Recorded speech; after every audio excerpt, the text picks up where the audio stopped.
This is News Today with WDW News Today. I'm Tom Corliss of WDWNT.com. Please like this video, subscribe, and hit the notifications bell to make sure you never miss the latest from the Disney theme parks all around the world. Here now, the news for April 24th, 2023. Disney is initiating the second and largest wave of previously planned layoffs today and expects to reach 4,000 of its projected 7,000 staff cuts by Thursday of this week. The layoffs are not set to affect regular theme park employees. Approximately 28,000 cast members were already laid off during the onset of the COVID-19 pandemic. Executives of the Walt Disney Company were asked by Iger to identify thousands of potential layoff candidates in an effort to cut nearly $5.5 billion in costs. Iger is reportedly on a push for profitability as his return to the company continues, and the letting go of executives is reportedly just the start.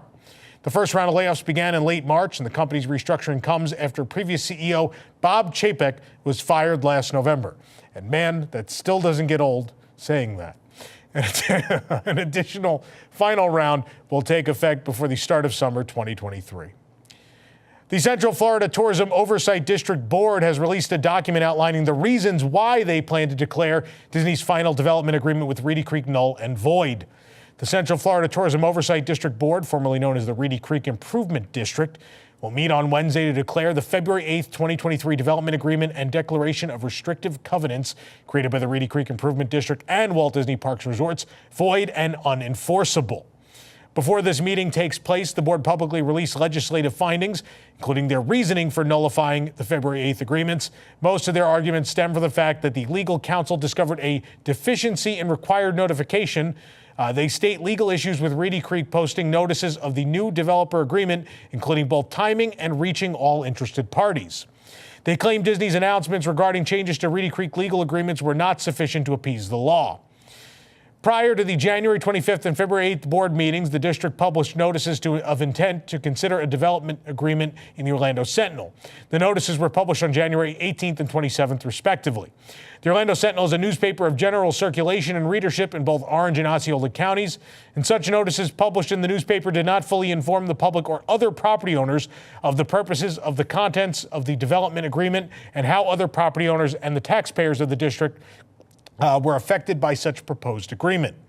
The document also claims, quote, the benefits of the development agreements are entirely one-sided and the district receives nothing in return.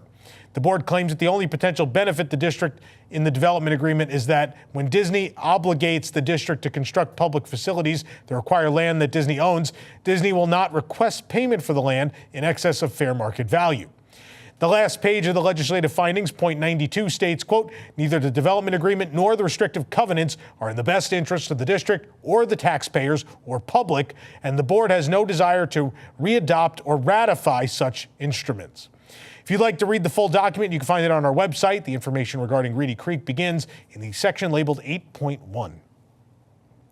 Following the Maleficent dragon catching on fire during Fantasmic at Disneyland this weekend, Walt Disney World has temporarily suspended the fire effects of the Maleficent dragon float in the Festival of Fantasy Parade at the Magic Kingdom, as well as fire effects in many other shows across property, namely the other ones that come to mind. The Indiana Jones Epic Stunt Spectacular has cut back some pyro.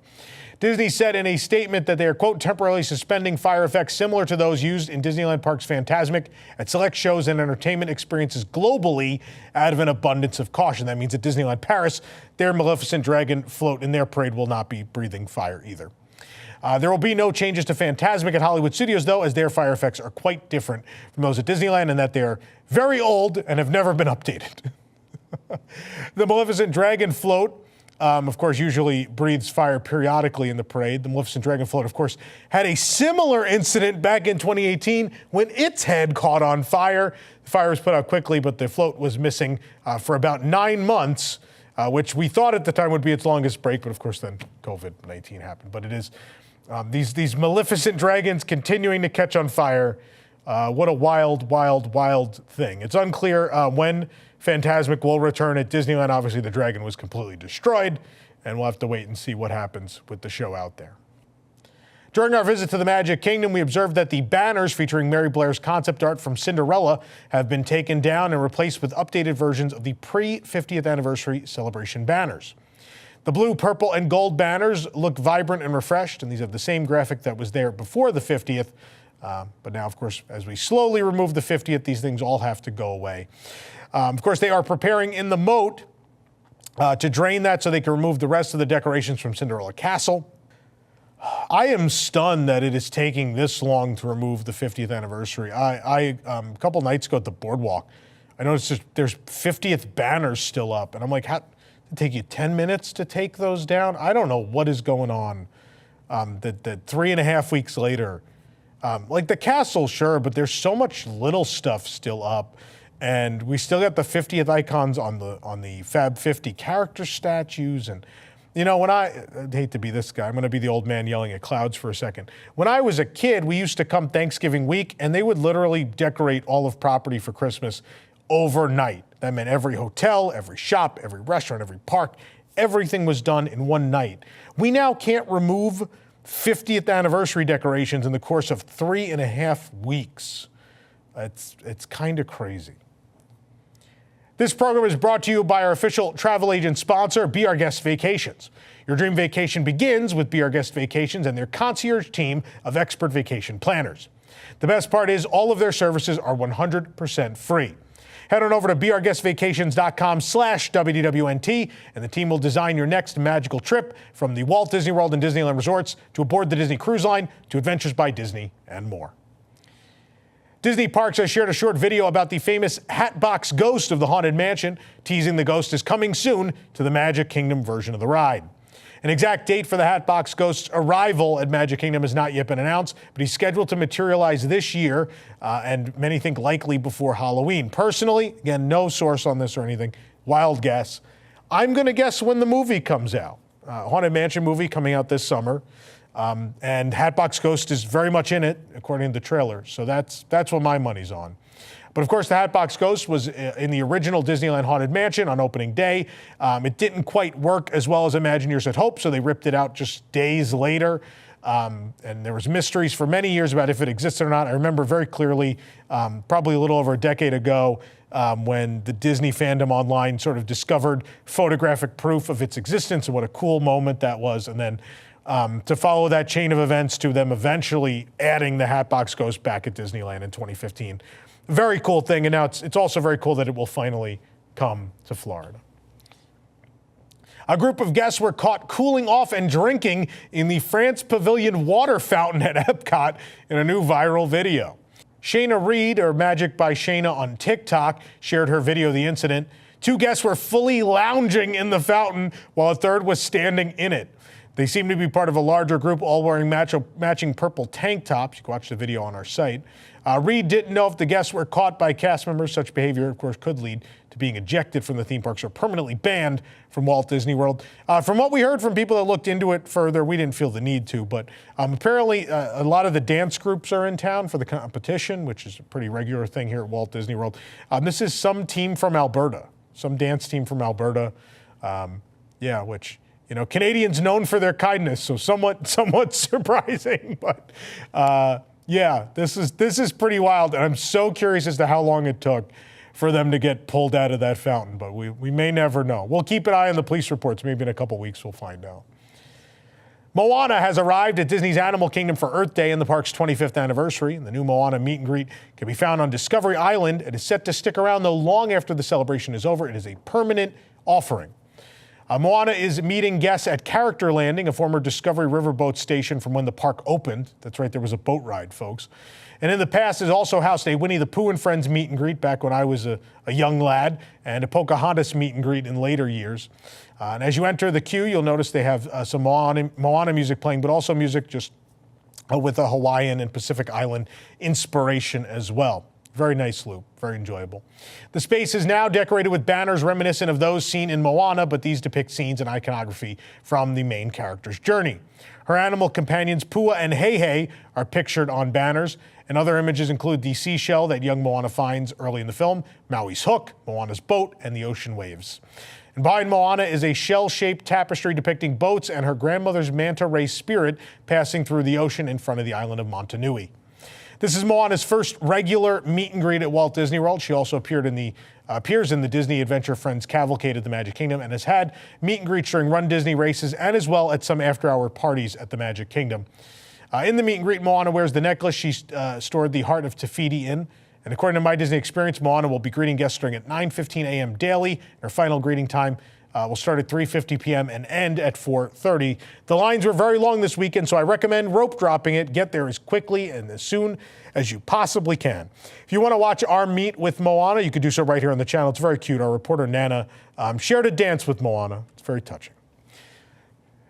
Tell you what's not touching. The eye of the audio animatronic Flik in It's Tough to Be a Bug is very, very broken at Disney's Animal Kingdom. Of course, during the show, Flik pops out of the ceiling, and his left eye, in this case, is stuck under his eyelid, making for a rather scary appearance of Flik in the show. Currently, you know, we love to talk about maintenance here because, and coming off of 3 weeks in Japan, where we just kept actively looking for a burnt out light or anything small and broken on any attraction. It's near impossible to find there. And then you go to Animal Kingdom and the main character in a show looks like he's possessed. And I can't believe it's allowed to operate like that. I cannot believe that that is considered show ready, to have a character with a whole eye just missing. It's insane. Hopefully this gets fixed soon. What's ironic is Hopper, who has always been the problem figure in that ride, looked fantastic. He looked great on Saturday, but Flik not so much. Disney, come on, get this fixed. Do not open rides in this state. It's embarrassing. Today's episode of News Today is brought to you by the Unlocked Magic app. Download the app at unlockedmagic.com, and it'll find Disney dining reservations for you so you don't have to.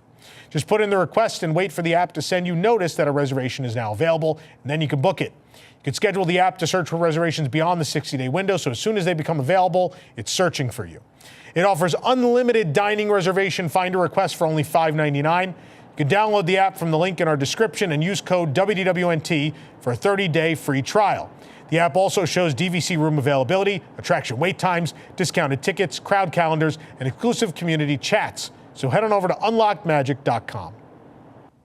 Starting back on April 15th, the Tokyo Disney Resort kicked off its 40th anniversary Dream Go Round celebration, which features the wonderful new Disney Harmony and Color Parade at Tokyo Disneyland, which you, of course, can watch right here on the channel. It's got over 100,000 views, and I will have an honest review of it for you very soon this week. Of course, lots of other stuff going on as part of that event. Perhaps the most special of all the offerings is a new themed hotel room at the Tokyo Disneyland Hotel, available only for a limited time. We actually got to stay in one. We have a room tour you can watch right here on the channel. Please go check it out. There were some pretty cool gifts and some very cool decorations. All right, I'm going to put a little warning for the next story. Those of you with small, younger children, you may want to pause the show, get the kids out of the room for the next one, because it is one of the weirdest stories we have ever read on this program. But I have given you warning, and here we go. A New Jersey man was caught smoking, watching pornography, and masturbating, all while riding Remy's Ratatouille adventure at EPCOT last month. Robert Fitzpatrick, age 36, was arrested and has been charged with a misdemeanor charge of exposing his sex organs, according to Orange Circuit Court records. He turned out to already be a wanted man. There were warrants out for Fitzpatrick's arrest for sex crimes in both California and New Jersey, according to the sheriff's arrest report. Further details on those out-of-state charges were not included in the report. Disney cast members were first leery of Fitzpatrick when he wanted to sit alone in a rat vehicle on the ride on March 29th, according to the arrest report. Quote, generally, guests share the cart with other people, and it was suspicious that the guest was in the cart alone, said police. Several cast members monitoring the attraction in the surveillance room saw Fitzpatrick smoke and touch himself. Twice they stopped the ride and made a loudspeaker announcement that smoking was not permitted on board. The ride continued on, and Fitzpatrick began looking at porn on his cell phone and put his hand down his pants, said the report. Fitzpatrick then pulled out, well, you know what, in the open and continued to do things inside the ride cart. One cast member said he finished before leaving the ride vehicle. The sheriff's investigator obtained the Disney surveillance video that shows the incident. Quote, it should be noted, although Robert was alone inside his cart, the cart has vents open to the public and is constantly being recorded while the ride is in motion. The following day, Disney and law enforcement dealt with a second incident at EPCOT where another man was arrested for exposing himself. Sheriff's deputy was back at Remy's Ratatouille adventure, that's right, on March 30th, the same attraction where a Disney manager reported Sherwin Shagan was constantly causing issues inside the park. He threw items on the ground when authorities escorted him out of EPCOT. Shagan waited for a taxi to take him back to his hotel, and the deputy was writing the trespass paperwork when Shagan pulled down his clothes, exposing himself to those present, said the report. He has also been charged with exposing his sexual organs, a misdemeanor, according to Orange Circuit Court records. The Public Defender's Office, which is listed as the attorney representing both Fitzpatrick and Shagan, could not be reached for comment. What is happening? What is the people in the fountain? And then when you think the people in the fountain is going to be the craziest story of the weekend, and then that happened. I don't even know anymore. I don't know what's happening anymore. Is it just social media and the internet has made this all more visible? Were these things happening before? I don't know. I think people have gotten crazier. That's me. Let me know in the comments you agree. I just think people have gotten COVID and it did something to everybody, and it's all gotten out of control. For the absolute latest on these stories and all that didn't make it into today's show, be sure to check WDWNT.com and follow us on all your favorite social media platforms. You can support the entire team behind this show and others by joining the WDWNT Interglobe Society at patreon.com/WDWNT. Get access to exclusive content, discounted show and event tickets, and more. Special shout out to all of our WIGS members who make the show happen every week, and a special shout out to all of you we saw at Animal Kingdom's 25th anniversary this weekend. It's good to see you. For the worldwide leader in Disney Parks news, this is Tom Corliss saying, enjoy the rest of your today and have a great, big, beautiful tomorrow. This is Disney Entertainment News Today. I'm Rob Whiteside, and here now are the top Disney entertainment stories. For the latest in Disney entertainment news, watch Disney Entertainment News Today, hosted by Rob Whiteside. From movies and series news to stage shows, books, video games, and more. New episodes drop every Tuesday on WDWNT.tv.